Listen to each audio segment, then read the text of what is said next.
स्वामी को जीते जी दे सकी न सुख में, मरकर तो उनको दिखा सकूँ यह मुख में।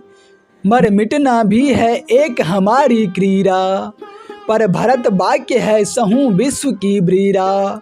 जीवन नाटक का अंत कठिन है मेरा, प्रस्ताव मात्र मैं यहाँ अधैर्य अंधेरा।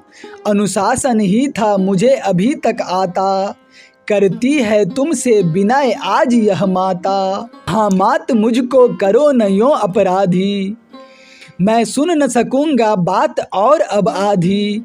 कहती हो तुम क्यों अन्य तुल्य यह बानी, क्या राम तुम्हारा पुत्र नहीं वह मानी।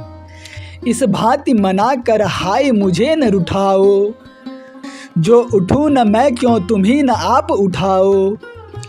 वे शैशव के दिन आज हमारे बीते, माँ के शिशु क्यों न शिशु ही न रहे मन चीते। तुम रीझ खीझ कर कोप जनाती मुझको, हंस आप रुठाती आप मनाती मुझको।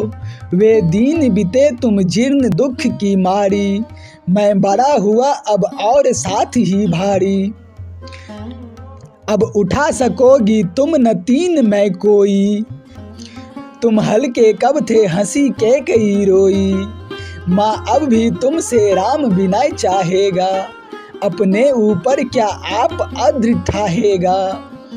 अब तो आज्ञा की अम्ब तुम्हारी बारी, प्रस्तुत हूँ मैं भी धर्म धनु धृतिधारी। जननी ने मुझको जना तुम्ही ने पाला, अपने सांचे में आप यत्न से ढाला। सबके ऊपर आदेश तुम्हारा मैया, मैं अनुचर पूत सपूत प्यार का भैया।